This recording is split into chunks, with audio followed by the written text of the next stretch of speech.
This is Hidden Killers Live with Tony Bruschi, Stacey Cole, and Todd Michaels. Never gonna give you up, never gonna let you down, gonna be in prison with Chad Daybell. Rick Astley, by the way. Got rickrolled early. And because reality is stranger than fiction, today those two worlds collide. Chad Daybell and Rick Astley, outside of my head, in real life, they collide in the letters of Chad Daybell from prison. Yes. The moment has come. Hell has frozen over. And today, isn't today the Rapture? Isn't the Rapture supposed to take place today too? What? Well, now we know why. Are you serious? Was this on the schedule, or is this just happening because of Rick Astley and Well, I don't. Chad. Chicken or the egg here, I'm not sure, but I know today was supposed to be the Rapture because I was going to fill up my gas tank yesterday and I went, well, why bother? Exactly. Hey, you're exactly right. It will just be filled for you. It happens, just like Chad Daybell getting down to Rick Astley. So we're going to go through Chad Daybell's letters from prison. Number 5 and number 6 is now out there. It was kind of a delay. I was wondering if they were going to get to drop number 6 or if somebody said, maybe this is a bad idea. But apparently, well, dumber minds have prevailed. So we're going to go through that. And then in the next hour, I don't know if you guys got a chance to see Dateline on Friday. Yes. Good stuff. Sandra Birchmore. This is a case that we've been following here for more than a year. And it's fascinating. It's horrible. It's the story of the young woman who, groomed from the age of 14 in the Canton, Massachusetts Police Explorer program, was groomed by one of the officers, Matthew Farwell, who's now facing federal charges for this, eventually is pregnant and is murdered. They initially ruled it a suicide for years locally. Canton said, suicide. Well, guess what?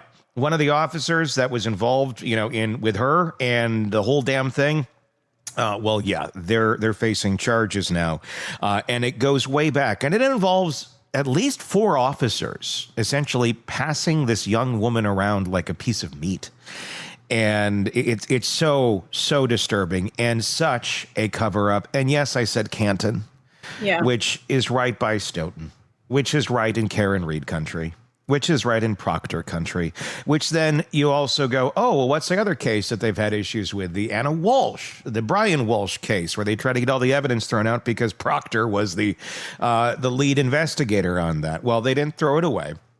They're obviously not throwing this away either.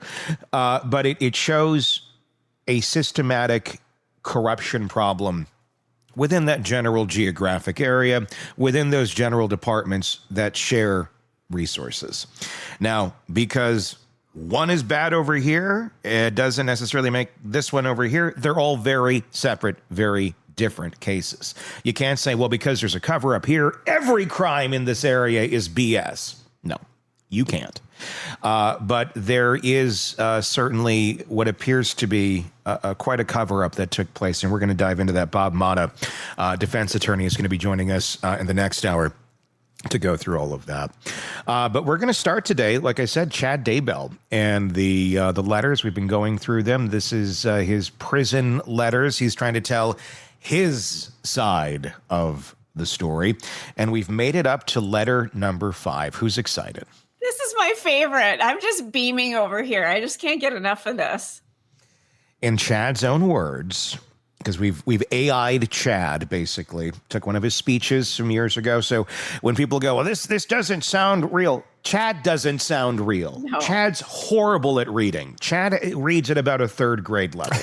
and this is a really good facsimile of Chad. If you listen to Chad actually speaking and then listen to this, you're like, oh, this is just how Chad sounds. He reads like a 3rd grader. Like, you remember like Around the World where we're all going to read a paragraph and then every once in a while it'd be really, I was one of those kids who freaking hated that. Yeah. Which is crazy because now I can riff off of a teleprompter all day. But back then, reading copy, reading anything out loud, not my forte. Remember when you used to count how many people before you and you'd figure out what the paragraph was? And then Yes. and then somebody throw you a curveball and it was the one after that? Yeah, then like somebody's like, can I get a bathroom pass? And you're like, Yeah, oh, you're like, crap. Now I got to move to this paragraph. And Yep. I hated that. Thanks for all the Teachers don't stress do you that just to your gave me, kids. Stacy. That just ruined my whole day because, I I know. feel the pressure already. I know. I think it was nerves, though. I mean, it was anxiety. It was Sure. being afraid of being embarrassed. It was all that. I was shy and all. And so it was like, I just don't want to screw this up. Also horrible at around the world flashcards and math and like multiplication. To this day, I don't know multiplication tables. My mother tried to drill that into me one summer with flashcards. Like, do this. And like, I don't remember. That doesn't help, 7. though, either, does it? When the parents it does not help. No, Nope. I hated it even more. And to this day, what happens if you don't have a calculator with you at all times? I got a calculator with me at all times. We all have calculators, and we have word calculators now that can do all that. So, anyway, I'm going off on a tangent here of anger. Let's begin going into the Chad Daybell letter. This is number 5. We have 2 of them to go through today. And let's begin and take a listen to what Chad has to say as he tells his side of the story. I'm eager to explain the events of 2019 to you, but it is very important that I first build a solid foundation of facts. Once these facts and my religious beliefs are properly explained, the events of 2019 will finally make sense. Finally. But during my court trial, I was bothered at how simple, well-known beliefs were twisted by the state into sinister, frightening ideas that the state repurposed. Claiming these ideas were the catalyst for terrible crimes I did not commit, time after time, it was the state who defined what my religious beliefs are, not the witness on the stand. As I read through the trial transcript, it is even more obvious on paper. The state repeatedly made inaccurate statements in the form of questions, and the witnesses would get into a rhythm of saying yes or correct many times in a row without hesitation. Yes. The result was a distortion of my beliefs, and I think an incomplete picture or half story of what the witnesses actually heard or saw. And unfortunately, my lawyer failed to fill in those blanks on cross-examination. So I feel it is best to begin by sharing with you my near-death experiences, which have had very significant impacts on my life. There have been 4 times in my life when I've actually died, and my spirit has gone into another realm before returning to my body. The LDS Church teaches that a human being consists of 2 parts, a spirit body and a physical body.